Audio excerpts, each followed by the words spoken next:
हरियाली से घिरे एक छोटे से गांव में रहते थे लॉर्ड किसान, जिनके पास 10 बकरियां थीं।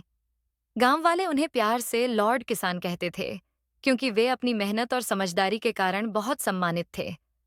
उनकी बकरियां केवल उनके पशुधन नहीं थीं, बल्कि उनके परिवार की तरह थीं। वे हर बकरी को नाम से बुलाते थे। सबसे पुरानी और समझदार थी गुलाबो, सबसे तेज चंचल थी, और सबसे प्यारी नन्ही थी।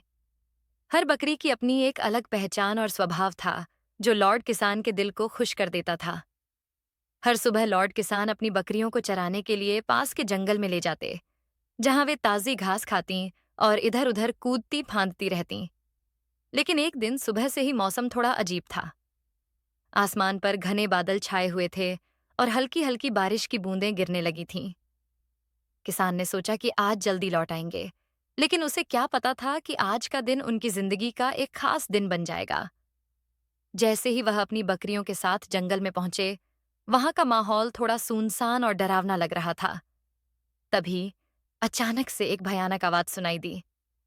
किसान ने देखा कि जंगल की गहराइयों से 3 बड़े और डरावने भेड़िए उनकी तरफ आ रहे हैं। उनकी आंखें खून जैसी लाल और दांत नुकीले थे।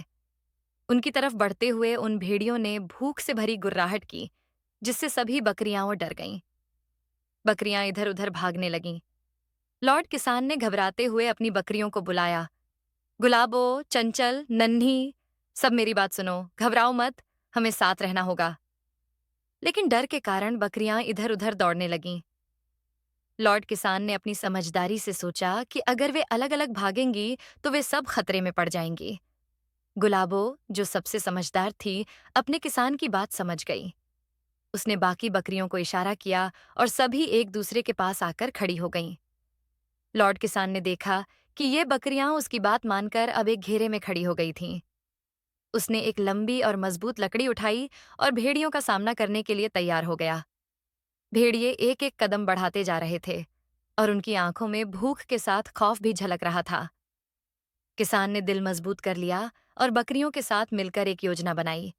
उसने गुलाबों से कहा, तुम मेरे पीछे रहो और चंचल, तुम सबसे आगे। जैसे ही मैं इशारा करूं, तुम सब जोर से मिमियाना शुरू कर देना। जैसे ही भेड़िए और पास आए, लॉर्ड किसान ने अपनी बकरियों को इशारा किया और बकरियां जोर से मिमियाने लगीं। इससे भेड़ियों का ध्यान थोड़ी देर के लिए भटका और किसान ने अपनी लकड़ी से एक भेड़िए को मारने की कोशिश की।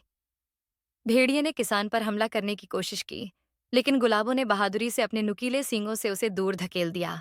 चंचल, जो सबसे तेज थी, ने दौड़कर बाकी बकरियों को इधर उधर से घेर लिया, ताकि भेड़ियों को झांसा दिया जा सके। इतने में एक और भेड़िया लॉर्ड किसान के पास आ गया, लेकिन नन्ही ने अपनी छोटी सी पर तेजी से छलांग लगाई और उस भेड़िए को चौंका दिया। बाकी बकरियां भी एक साथ मिमियाते हुए किसान के चारों ओर गोल बनाकर खड़ी हो गईं, जिससे भेड़ियों को एक बड़ा समूह दिखने लगा और वे थोड़ा डरने लगे। अंत में लॉर्ड किसान ने अपनी पूरी ताकत लगाकर उन भेड़ियों को डराने के लिए जोर से चिल्लाया। इस तरह बकरियों के साहस और लॉर्ड किसान की समझदारी से भेड़िए डर गए और वापस जंगल की ओर भाग खड़े हुए। भेड़ियों के जाते ही किसान ने राहत की सांस ली और अपनी बकरियों की तरफ देखा। उसने देखा कि हर बकरी उसकी ओर आत्मविश्वास भरी निगाहों से देख रही थी, मानो कह रही हो, हम तुम्हारे साथ हैं। किसान की आंखों में खुशी और गर्व की चमक थी। उसने गुलाबो, चंचल और नन्ही को प्यार से सहलाया और बाकी बकरियों को भी अपने करीब बुला लिया। गांव लौटने के बाद किसान ने इस घटना के बारे में गांव वालों को बताया। गांव के लोग बकरियों की समझदारी और साहस की बात सुनकर दंग रह गए। सबने उनकी तारीफ की और उन बहादुर बकरियों को सलाम किया।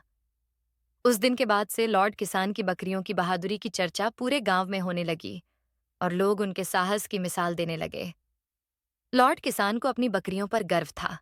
उसने सोचा, ये सिर्फ जानवर नहीं, मेरे परिवार का हिस्सा है। आज इन्होंने अपनी बहादुरी से यह साबित कर दिया है। इस घटना के बाद किसान और उसकी बकरियों का रिश्ता और भी गहरा हो गया। अब वो एक टीम की तरह थे, जो हर मुश्किल का सामना एक साथ कर सकते थे। इस तरह लॉर्ड किसान और उनकी 10 बकरियों की इस कहानी ने सभी को सिखाया कि चाहे कोई भी मुश्किल क्यों ना आए, अगर हम एकजुट होकर काम करें और साहस से काम लें, तो हर चुनौती को पार किया जा सकता है।